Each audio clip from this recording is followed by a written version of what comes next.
It's the spookiest time of the year. If you are looking for a fun and free way to engage your students this October leading up to Halloween, then you need to grab my free Halloween science resources for high school science teachers. I have created 4 themed activities for you. One is for biology, one for chemistry, one is for physics, and one is for anatomy.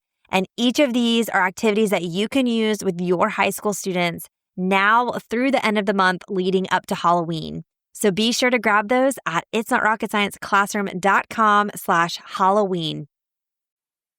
Y'all, I am obsessed with this episode I get to share with you today. I'm so excited. And I do have a slight confession to make. I did this interview over the summer and I had been waiting to share it with you, but I waited because I just felt like it would encourage you the most once your school year was really in motion and your rosters were set and you've started getting to know your students. Maybe you've had your first test at this point and you're really getting the lay of the land for the culture of your classroom. Some of you are even finishing your first quarter up right now. So now is a great time to hopefully stop and encourage you if you're feeling like maybe you're not doing the best job reaching every learner in your classroom. And this episode is going to be for you because it is all about serving your English learners or your multilingual learners in your classroom. If you've listened to this podcast for a while, I've done a couple episodes on this, but I always am trying to bring in guests because it is just something that I felt so ill-equipped to do. I felt like I did not get nearly enough training, no real experience in my practicum with this. And so I'm just so thrilled always when I can bring someone in who's excited to talk about this with me. And I am so thrilled to introduce you all to Risa Woods of Every Teacher. Risa is a former ELL teacher who she just left the classroom this past year in order to spend all of her time supporting teachers, supporting their English learners. So she is just such a gift to have and know and introduce y'all to. She has a ton of experience and knows firsthand how overwhelming it can feel to support these learners without the right tools or training. And after years of figuring it out the hard way herself, she now helps general education teachers feel confident and equipped to reach every student, especially those learning English. And that is why she started her business, which she now runs, which is Every Teacher. Through practical strategies and professional development and her Instagram page, she makes it simple for educators to create classrooms where English language learners and their teachers can thrive. I'll link all her stuff because she travels now and does PD for schools and districts. And I just couldn't think of anyone better to do it after our conversation. I asked her like 1,000 questions and I always send my guests questions in advance. And sometimes I just go rogue and skip around. And that's how I felt talking to her because it just, everything she said, I just could think of more questions or more things. And she just gave so much great advice and wisdom for how best to serve these students. Like I can't even give you a bullet point summary because we covered so much. But here's what I will say. If you're feeling any sort of apprehension about listening to this episode, like you're like, I don't need another thing to do. Listen, I love Risa's attitude and just the overall way she approaches education and serving these students. Like she is such an encouragement. And I just know, I feel so strongly that she is going to encourage you with her words and the simple strategies she shares. Y'all know we love simple things here. And she's very clear in this episode. Multiple times she says, like, if you can only do one thing, do this. Or if you're going to do 2 things, like do these 2 things. It's just a very helpful episode. So if you're listening and you feel like you're at that point in the year where you're like, wow, I'm just not reaching these students, or I don't have time to serve them how I want to, or I feel like I'm failing them, like this episode is for you. So without further ado, I'm going to shut my trap and get you to this conversation with Risa Woods of Every Teacher. This is Secondary Science Simplified, a podcast for secondary science teachers who want to engage their students and simplify their lives. I'm Rebecca Joyner from It's Not Rocket Science. As a high school science teacher turned curriculum writer, I am passionate about helping other science teachers love their jobs, serve their students, and do it all in only 40 hours a week. Are you ready to rock the time you spend in your classroom and actually have a life outside of it? You are in the right place, teacher friend. Let's get to today's episode.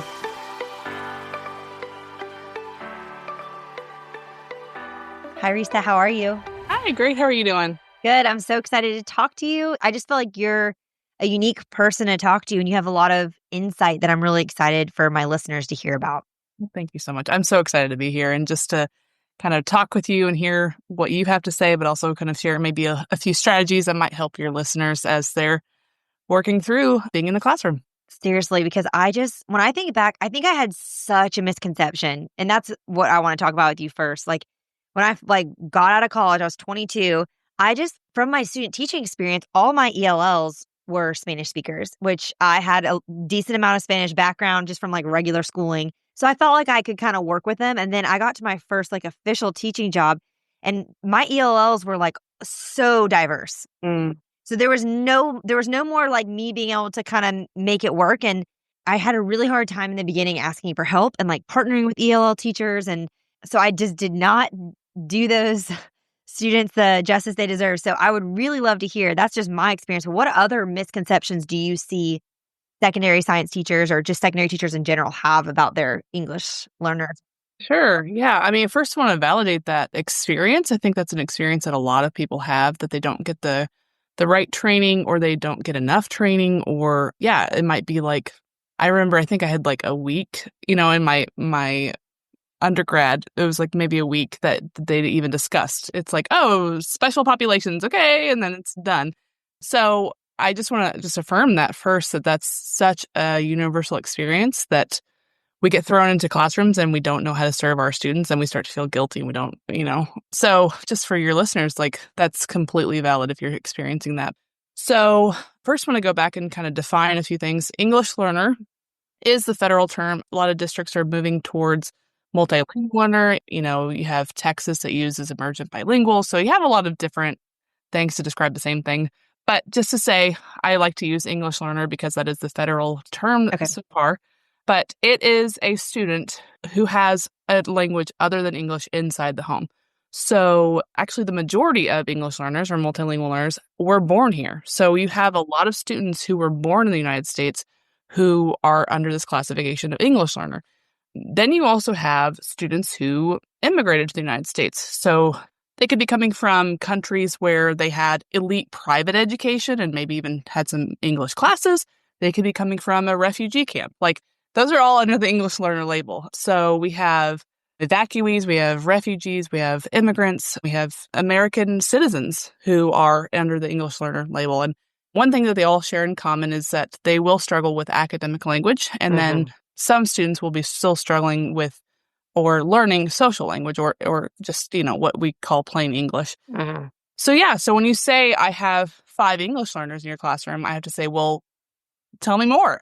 Right. What does that mean? Does that mean that you have a student who was born and raised in the United States and they've been in the United States their whole life and they might be struggling with academic language? Or does that mean that you have someone who, moved here from Central America last week? So yeah, I think that's a huge misconception. And just the idea that another misconception add to that is, I have a student who speaks English. Why are they an English learner? And that's because of that difference between social language and academic language. And so they can communicate in the hallways, they can talk to their friends, they can post on TikTok, but they're still struggling in my classroom.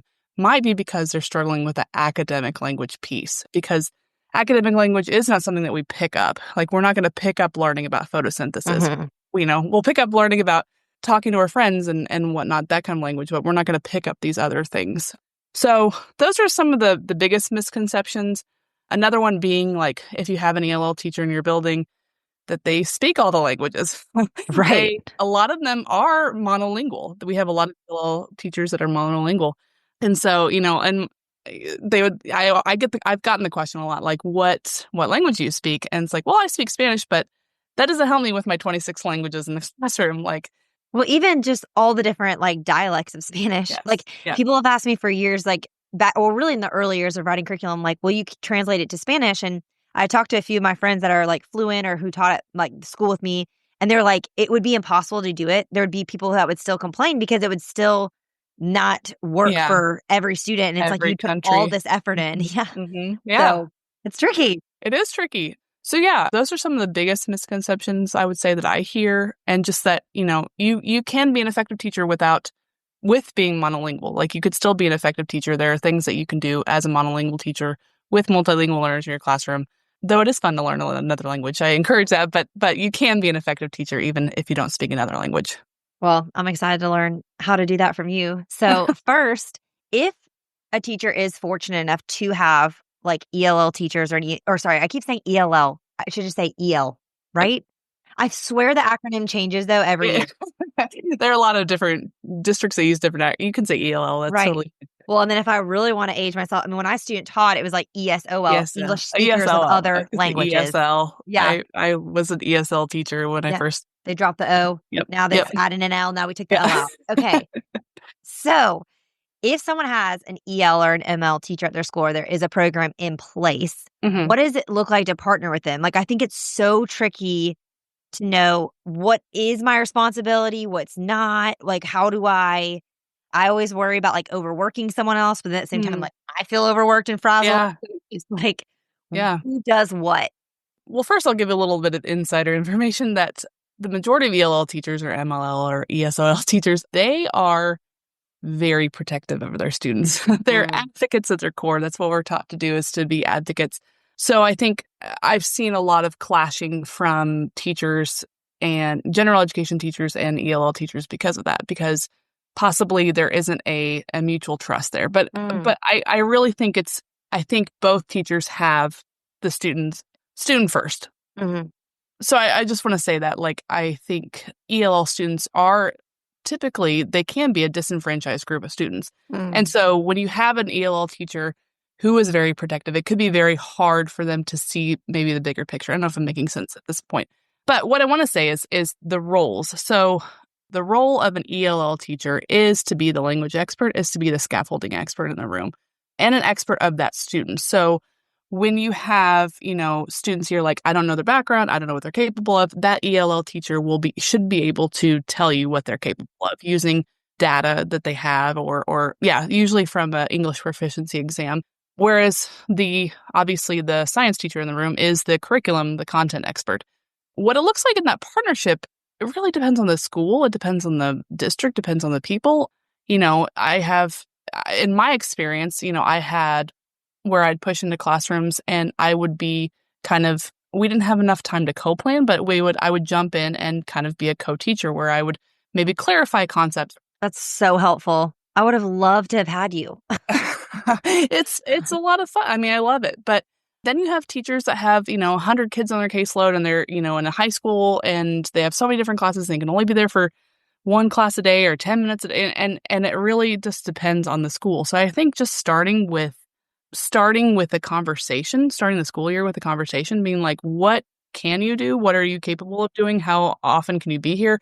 And what does that look like while you're here? Mm, I think just like mapping that out with that teacher is super important. And then that conversation of like, okay, when you're not here, what should I be doing? Or mhm, what can I be doing? Or how can I be serving these students?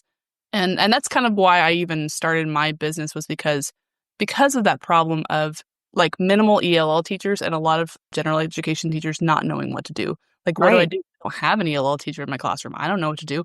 And so that's why I do the professional development for teachers, so that they can have those like baseline strategies to know, okay, I can do this when an ELL teacher is not in my class.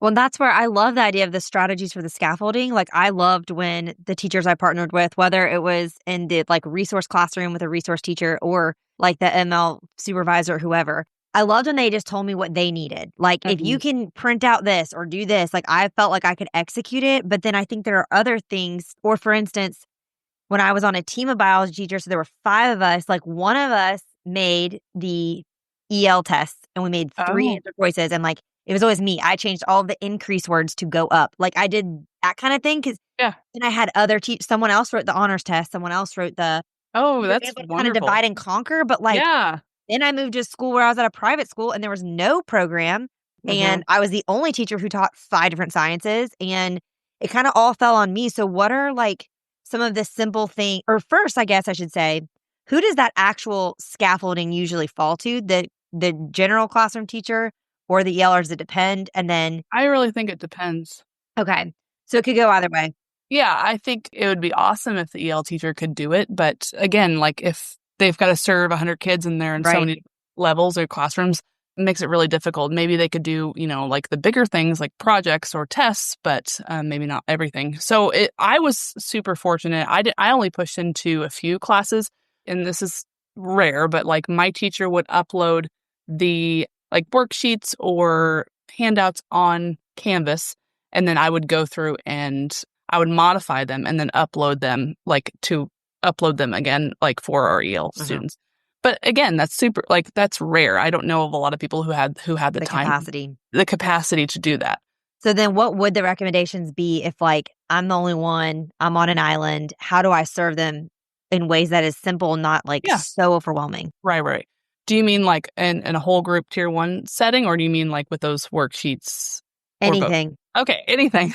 any Sure. help. Okay, so well, first I'll start with kind of translating. So that's a big one that I hear a lot. Just translate everything and throw it in Google Translate or throw it in Canva and translate it, which is I have what I call the paper plate theory. So stick with me for a second. I'm So with when I you. had my kids, I had two under two, and I was super overwhelmed, and someone told me like, "Hey, you should just stick to paper plates right now. Like don't do the dishes, don't, like stick to paper plates." And so it helped me so much to not have a sink full of dishes on top of everything else I was doing, because I was so overwhelmed.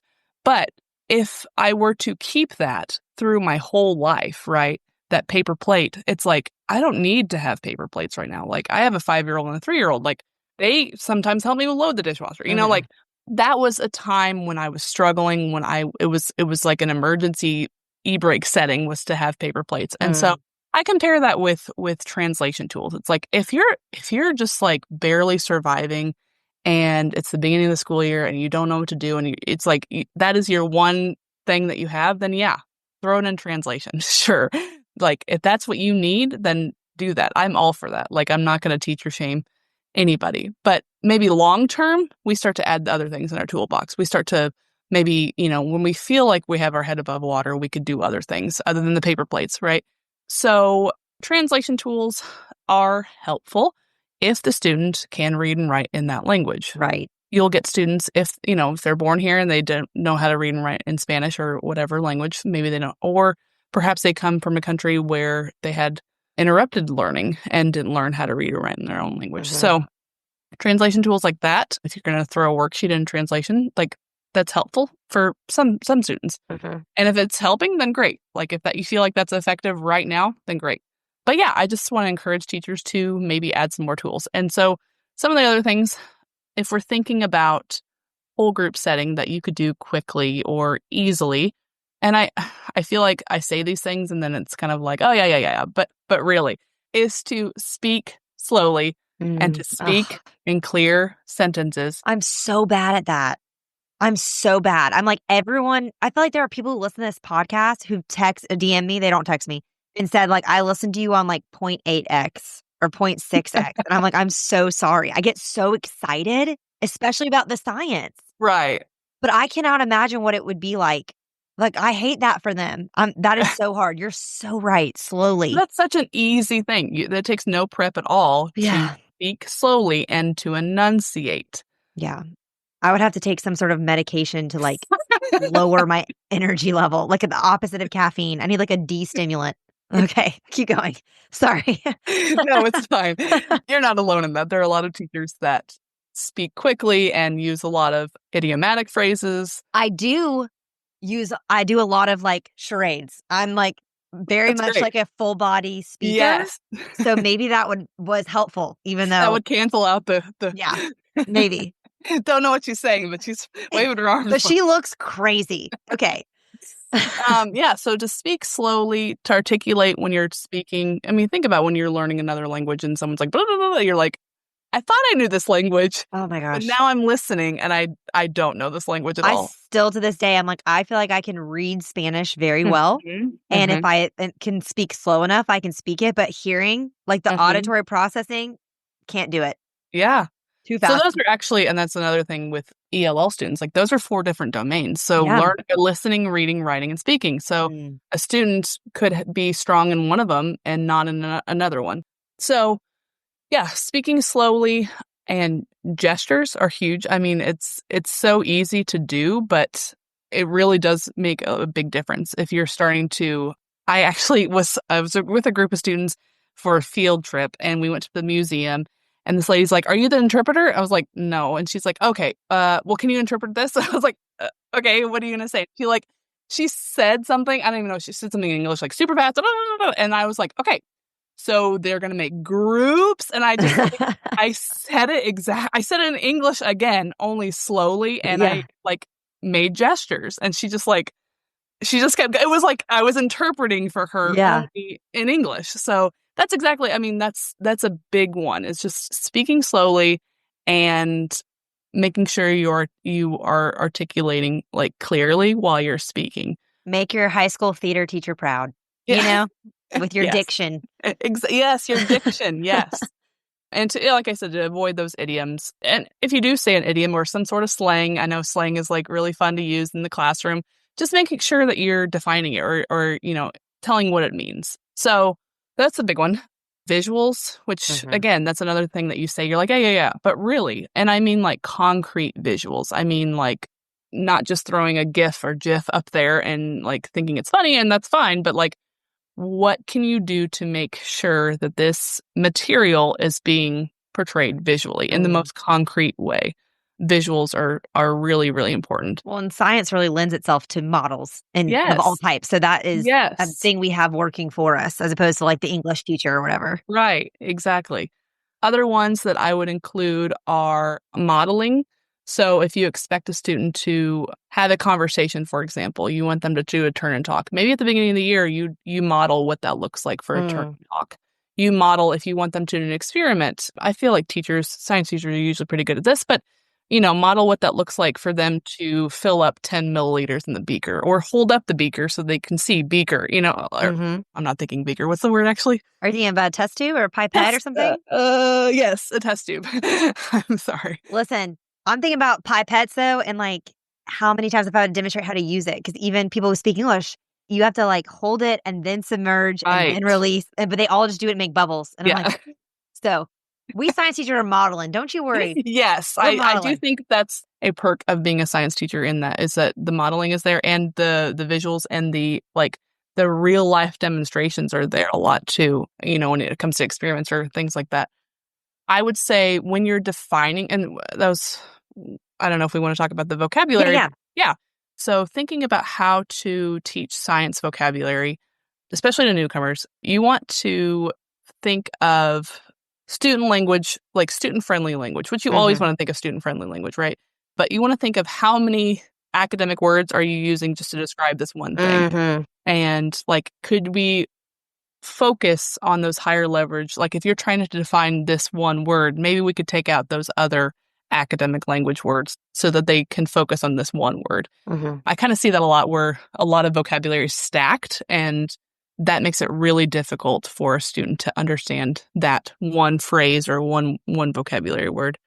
I think focusing on the vocabulary you want them to know the most, maybe they're not going to know the 50 words that they need to know, but if they can know these 10, how could we focus on those 10 and really give them time to practice on it? One thing I like about in science classrooms is a lot of opportunities for like word sorts or picture Mhm. sorts. Oh yeah. Like if that's chemical and physical change, like for them to do that. Or I love a card sort.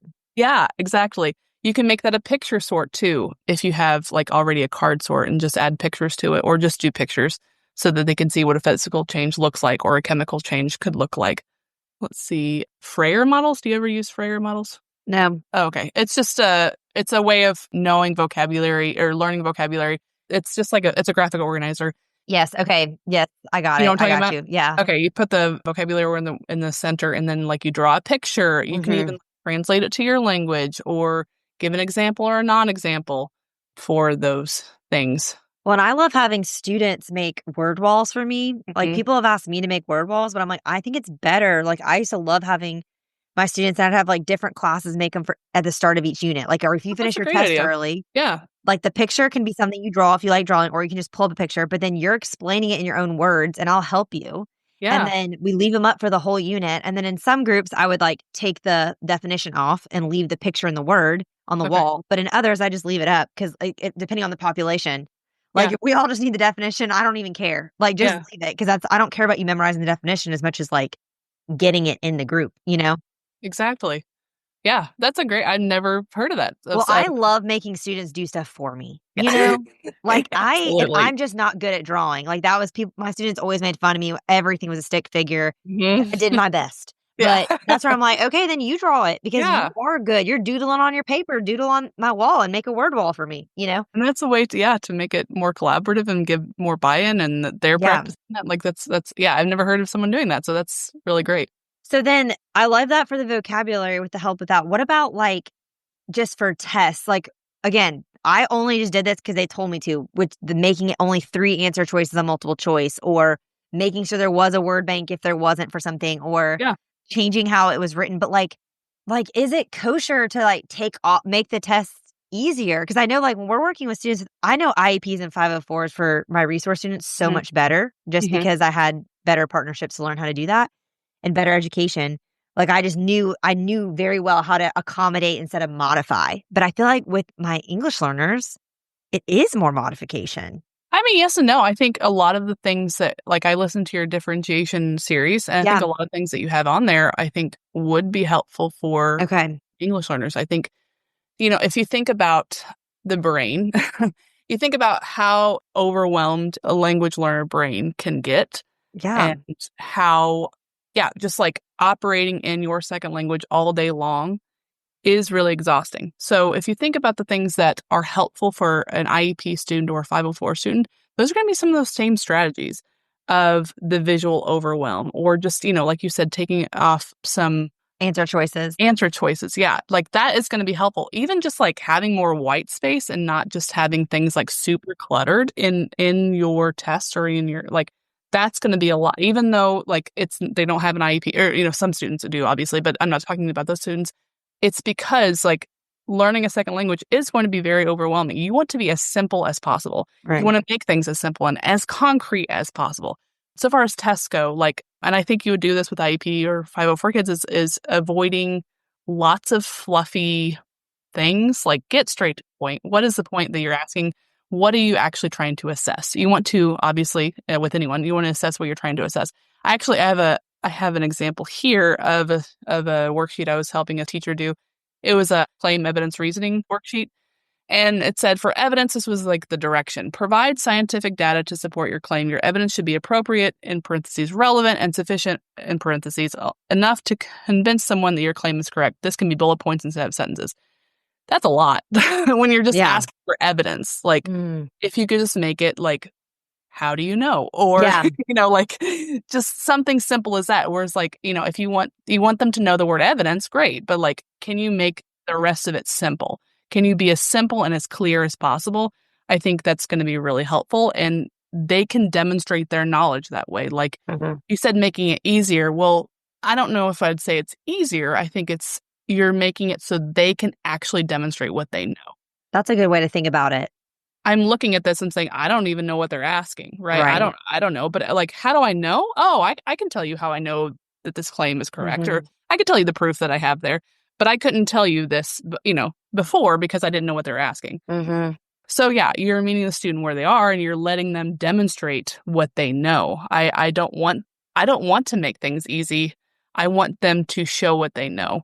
Right. That's such a good way to think about it because I think I can struggle with, like, it has to be fair. And it's like, well, it's already, like, not fair. Yeah. So what matters more? Like, because the other students don't actually care. Like, I think in my head, I was like, they're gonna see that I'm, like, helping them so much, but it's like, Yeah. I'm trying to just help them. What you said, I love the way you said it. I wish I remembered the exact I'll have to go back and listen, but just, like, what do you actually care about them knowing? Like, it makes me think about my safety test. We had a department-wide safety test they had to pass at the beginning of the year, Hmm. and, like, they got, like, 3 or 4 chances, and then it was just, like, they couldn't be in lab, and I remember having a couple of my students, and I was like they just kept failing, and I was like, "Bump this, why is this a written test?" And I made them come after school, and I just, like I literally started a small fire, and I was like, "What do we do?" And they showed me they knew Right. what to do, and I That's broke a wonderful. test tube. I'm like, "What do I do?" You know? Exactly. And it was like, okay, we got to the point that I could trust them to be safe in lab. It's just they couldn't explain that in words, which was Right. fine. Exactly. Well, I don't know if I should have been like starting small fires, but again, young teacher. Yeah. Yeah. If you hear, please talk with your district and their policies. And yeah, I was so naive. No, I think I mean, obviously don't start small fires, but I think that's perfect. That's exactly it. It's like they have the knowledge. They know a lot. Like these students are not coming with they're not blank canvases. Like I have students who, like I said, came from really like intense educational backgrounds. They just don't know the words in English. Like they Right. don't know how to translate that into English. And so they might even have some of the background that you're already teaching. It's just they don't know English. That's it. Right. So I mean, that's coming back to the misconceptions. It's like these students, and I don't know if we'd ever say the word stupid, hopefully, but like they're not stupid. Like Hmm. they have so much. They just don't know English yet. And I think just framing it in that way. And like your fire thing is exactly it. It's like they know what to do if there's a Right. fire, but like they just didn't know how to do that on the test. So, So what would you say then that leads to that concept of like, okay, so how do I know then that they are maybe capable but don't understand? mhm. Or maybe they're just not doing because they don't want to. They do understand. Like, how do you balance because I remember thinking some of them were so shy. And I'm like, they're not shy. They just don't know what's going on. Or Yeah. maybe they are. I don't know. Like, how do you discern if they understand or not, or if they're just not wanting to do work or whatever? Yeah. I mean, well, first I want to go back. Sorry, you said something before, and I kind of wanted to touch on that real quick about the fair thing. Oh, yeah. I was thinking, like, at the beginning of the year, I think it's really important to kind of set that as a tone of, having a conversation with students, with your general education students, of like, hey, everything that happens in here may not be fair, quote unquote fair, Hmm. but like every student is being challenged in this class. Like every student is meeting this standard in this class. Maybe just being honest with your students about that so that, Mm. if they look over and so only has 2 questions and I have 3 questions, like, Get your eyes on your own paper. Why yeah. do you even know? Why are you looking over here? Yeah, and just I don't know, I think just being honest with students, like, I think having an honest conversation, like, they're old enough to have that Yeah. honest conversation. But your question, how do I know if a student doesn't understand? Well, one, obviously, like, knowing the student is gonna help. Like, knowing the student and knowing kind of who they are, like, if I have a student who's super hardworking and I look over and, like, they've done nothing, like, I know them to know I'm not gonna make that first assumption that they're just being lazy, right? I also think that, like, the majority of our students aren't just gonna not do something to not do something. Like, I think there are barriers, right? So, whether that's I was up all night with my baby sister Mhm. or, like, I'm worried about my aunt being deported, so whatever, like, I think I'm gonna start with the assumption that there's some sort of barrier here rather than that student's just being lazy. Yeah. So what the barrier is like, yeah, as a teacher, that's for all of our students, right? Like if a student is struggling, that's kind of what we do, right? Mhm. What that could look like is, so I also want to say like some students are going to come from countries where asking questions or quote unquote talking back is like a sign of disrespect. So Mm. some teachers are like, well, just ask me. Why didn't they ask me? It's like, well, they're taught not to do that, or they're taught, they're seen as stupid in their country if they Mm. ask a question. They're supposed to know this stuff, or they weren't listening to the teacher well enough. So like some of that is cultural, where Mhm. they just they don't want to be dumb. They don't want to be seen. They're just kind of like maybe going through the motions, or even just like writing random things down. I've had that before too. So they freeze. They pretend like they know what they're doing, or they don't want to disrupt or be disrespectful. I've have a lot of ELL students that will do that. Yeah, just going with the mindset of this student probably doesn't want to be defiant. What's going on? So if that's like maybe pulling them one on one, that's a good safe way to do it. If you notice a student is just like looking around, or kind of like, I have a lot of students that will like look over and copy because in their country or in their culture, copying is better than like asking for help because you don't want to be dumb. Like at least you have something that's finished. Mhm. So that mindset of like, hey, like working with them to make sure that they understand like this is a place where you can make mistakes. Yeah. Again, this is all stuff to like to develop a classroom culture that is safe, right? Like learning a new language, trying a new language, that's all really scary. And if I don't feel safe, this isn't going to work. So Yeah. I think, like I said, that's pulling them one on one or a small group. even just checking in. I mean, you have those ways to check a student's work, and if it's like doesn't make sense, like that's, yeah, do those interventions that you have. But yeah, I just starting with the mindset, I think is probably the most important thing. Is like Mhm. they're likely not trying to be lazy or be defiant. Okay, and so I also wanna ask you this because I think I kinda skipped over it. Back to translating stuff. Uh-huh. I've had people tell me, "Don't translate it because they need the full immersion." And then hmm other people are like, "You should." So is it just kind of like a case by case basis? Do you now with all the tech, do you just kinda let the students translate stuff? Like, I don't what is, like, best practice?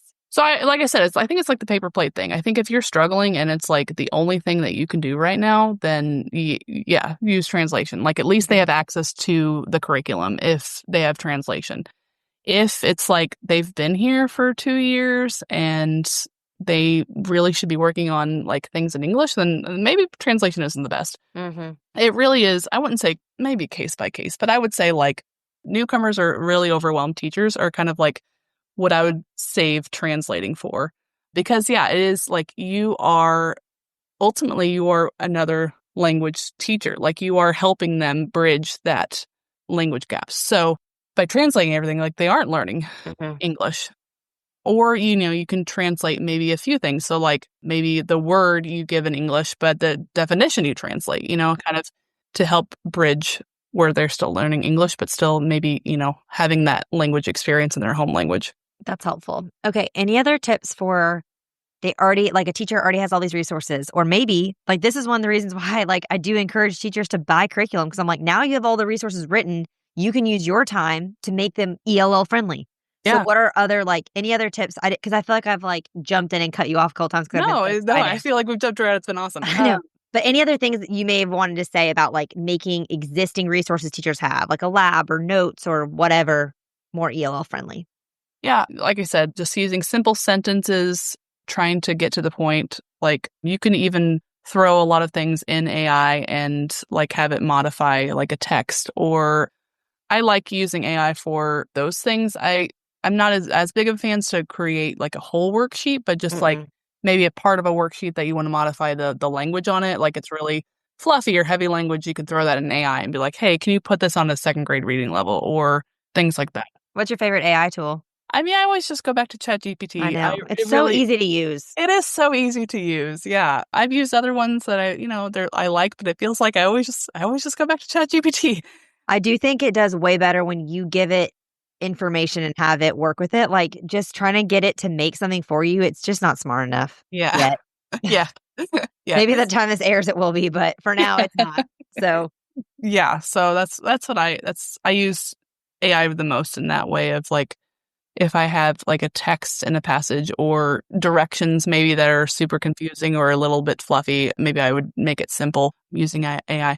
Also, like for like worksheets, if you're having them answer questions, like providing sentence frames is really mm, important or sentence stems. Same thing if you're having them, I know it's not a worksheet, but like if you're having them discuss something in class, like talk with your table about da da da da, giving them good like sentence structure or like a structured talk, like, okay, I noticed in the lab, da da da da, like giving them that sentence frame so that they can participate in those conversations. mm, And I don't want to overwhelm teachers. I mean, there's a no. ton, but like those are I'd say the biggest ones is just like making things simple and giving visuals are Mhm. like the two biggest things that The you can. most important. Yeah. Okay, so I would love to know too, because you just mentioned, like, even just discussions, but we do a ton of group work, hmm like, just in the lab, especially because of having limited I don't have enough supplies, so, like, they have to be in groups. Yeah. So are there any tips for helping them, like, work with other people? Like, do you keep the MLs together? Do you split them up? Like, what are kind of the best ways to serve them? I mean, if you have an ML teacher in the classroom, I probably would keep them together. If you don't, I would probably split them up.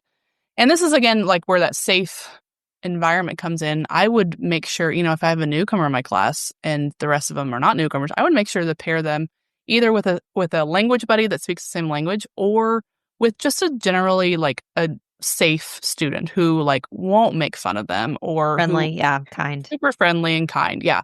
Because it's like I said, it's such a risk to speak in a different language, especially with people who are native speakers. Like, I'm going to look really stupid if I come out and say this, or if I'm trying to say this or struggling, like, and they're going to laugh at me. Like, or I have an accent when I say something. Like, so I think making sure that environment is safe for them is a huge thing, because otherwise they're just going to be the ones copying or the ones sitting there and kind of just waiting for everyone else to do something. So yeah, I would think if I have an ML teacher, or if I have the space to pull a group, then maybe I would pull all of them. Or if I don't have the space, I would make sure that they're in groups where they are safe and they feel okay or have friends. I like that. Along with the sentence frames, maybe model what that sounds like, what good conversations. I mean, that's for all of our students, right? Like, you're Right. not just sitting around talking about like what you saw on TikTok. Like, you're talking about, you want to keep the language academic. Like, we want to keep this environment academic in this situation. So like modeling what good academic language sounds like and what good conversation sounds like when we're talking about this, and assigning different roles if you have the space. I know some teachers love that and some teachers don't, like the note taker and the keeper and the, like, that's a really good way to make sure that the ML student is not just sitting there doing nothing.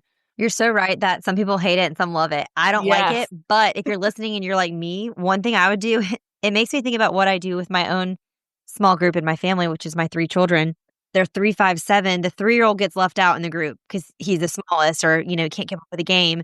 And so one of our refrains is like, if it's not fun for everyone, then it's not fun. Yeah. So, but if they can't help make it fun for him, I will go be like, okay, in this game you're playing, if you're playing train, Rob gets to be the conductor. So I think you just giving them, if you don't want to give everyone a role, because I Yeah. just like, I'm like, that's too micromanagey, but being like, hey, this student is going to be the one who does this part of the data collection, Great. Yeah, that's or exactly it. because that's simple. And you're just, you're bopping around anyway during the lab. So Yeah. just bop over and just say, you get to do this. Yeah, you're doing data collection. Yeah, I think that's an awesome example to even in your real life, to say, like, there are things that we do or examples in our real life where modification happens. Like, if we're going to a workout class and everyone else is like bopping along and doing awesome, but I'm struggling, like, oh, I get to do the push-ups on my knees. Like, like that happens in real life. It's not just in our classes. And so it's just making space for those things to be creative and to think of ways to keep that student involved so they're not sitting in the back of the classroom doing nothing. That's such a great point. I love that analogy. And I think if you're listening, you're like this, if you're feeling overwhelmed, like I think if this feels hard to like do, I would work on simplifying every other part of your job so that you have more capacity for this. Because I do think a lot of the stuff you're saying can be done organically. Like you're saying, like in the moment, I can walk over and give you the sentence frame, or it doesn't have to be all, like I think in our heads, we're like, I have to do all this stuff in advance. Yeah, exactly. You It's don't. not necessarily the case. You don't. Yeah. Yeah. I am definitely a teacher who, like, I struggled with lesson plans or like planning everything out. Like, I am very much a person like at the time of, and it's like, there's so many things you could do at that time in the moment to accommodate for these students. Like, gestures, like I said, are a big one. Like, you can do that. I can slowly speak like right there, or yeah, like you said, like creating those opportunities for different note taking or whatnot. But I would have to get like a slow down sign on a popsicle stick and like give it to mine and be like, just wave this around when I'm. you just need to like listen to a podcast in Spanish first and like remember how that feels. Like, Well, one of my closest friends here exclusively, it's really cool. She is like an English speaker, but she used to be a Spanish professor. So she only speaks to her children in Spanish. They've only ever heard Spanish in their home, and they like just know English from like, just life. But I like truly, I just hear her talk to her kids and and I'm like, that's how I sound in English to people who don't speak English. So it's crazy. Okay, I did skip this question, but I want to give you an opportunity to answer it if there's something you haven't had a chance to say yet about this. So what would you say to a teacher that says, I've got 5 EL students, 10 resource students, and then all these kids with 504s, and that's in one class period. Like, I cannot help all of them. What would you say? yeah, I mean, if you're looking to create 30 different lesson plans, that's not the goal, right? No. Like, we're not trying to individualize every single person's experience. I think just the things that we talked about already, those accommodations that you can do or those modifications that you can do will benefit other students. Like, what student is not going to benefit from a visual aid? Like, what student is not going to benefit by me repeating something clearly? Like, what student is not going to benefit from that? What student is not going to benefit from having my anchor chart is like super overwhelming and has a bunch of different things on it? It's like being really clear on my anchor chart. Like, what student's not going to be benefiting from that? So I think there are lots of things. The only thing that is different is that they have another language in their repertoire. Mm-hmm. Other than that, it's like everyone here is learning academic language.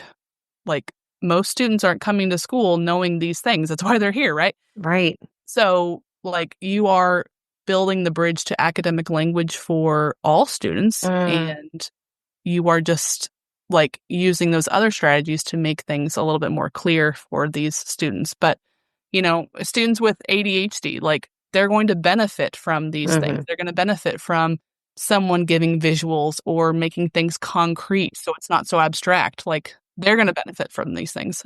So I say, like, great. Like that just means you can use all these resources and all these strategies for those students as well. Yeah, so true. My son's school, every teacher is Orton Gillingham certified, which doesn't mean a ton to me because I'm not an elementary teacher, but I know that apparently it's like the best way to teach dyslexic kids how to read. So they finally just like, well, we're going to teach every kid to read this way because if it's best for them, why is it not Why not good do it for a kid who's not dyslexic? Yeah, Like it just exactly. works. So I think that's a cool way to think of that. Yeah. I just want to encourage teachers that like you said, it might sound overwhelming right now, but like it really is worth it. It really is. Like you are making a difference. I know there's a lot of guilt, there's a lot of like shame, there's you feel like you're not doing enough, but like even just small things like that means a lot when you're giving access to students to their education. Like that's a lot. So I just want to encourage those teachers. I mean, teachers are amazing. I just I don't want them to ever feel discouraged from these conversations that they're not doing enough, but just that they have such an opportunity to provide access to education. So what a cool thing that we have an opportunity to do, like you said, give people access to education. It's like the most important thing in the world. That's awesome. All right. Well, before I let you go, I need to know, what is one way that you have simplified your life recently? I saw this question on here. I was like, oh man. This is really a selfish question because I just like love hearing people's hacks and like just what they're up to. So this is for me. The biggest thing I could think of was that I do. So if there's something I've been putting off, like the laundry, I set a timer for 10 minutes. I'm like, I can do this for 10 minutes. And usually I do it for more. But it's like in my mind, if I can do something for 10 minutes, that's fine. Like I have space for 10 minutes to do something. So I've been doing that lately of like something I've been putting off. I just make a timer and set a timer for 10 minutes and then try to do it. And almost always I do it for more than 10 minutes. Or you can finish the task. Like I think tasks seem so overwhelming. Like I'll look around my house and like break out in hives because there's so many toys everywhere, but we love the timer. And I'm always like, all right, this is turbo clean time.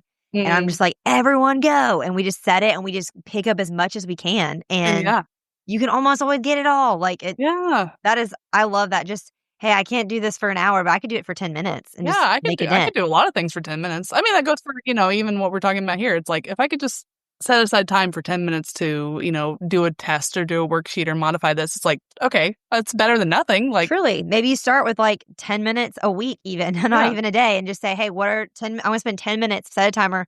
What can I do to serve these students? Yeah. Right now, I love that. Okay. How can listeners stay connected with you? Because I know they're going to want to after hearing from you. Well, the biggest way is I have an Instagram page that I share tips and strategies for content teachers. So my Instagram is Risa Woods _ RISAWOODS _. I also have a website, everyteacher.com. I'm sure you'll put this in the show notes. But I actually, my main role is to go to schools and to provide professional development schools for content teachers who are struggling. So if you or your school really wants this or would like to hear more, just reach out to me. That'd be great. That's awesome. That would be so special. All right. Well, thank you so much for coming on. I really appreciate it. Thank you. Thank you so much for taking the time to listen to today's episode and my interview with Risa. You can find any links mentioned in the show notes and how you can reach her directly at itsnotrocketscienceclassroom.com/episode 204. And if you are listening and after hearing all of her wisdom, you're now feeling more empowered to better serve your English learners this school year, I would love it if you would leave a review for the podcast. It means so much. I know it's so encouraging to the guests if they ever see any specific shout outs. And it just really keeps me going with this podcast too. And I'm just super grateful for any and all ratings and reviews. So if you could leave a review, I would love it so much. All right, teacher friends, that wraps up today's episode. If you're looking for an easy way to start simplifying your life as a secondary science teacher, head to itsnotrocketscienceclassroom.com/challenge to grab your Classroom Reset Challenge. And guess what? It's totally free. Thanks so much for tuning in, and I'll see you here next week. Until then, I'll be rooting for you, teacher friend.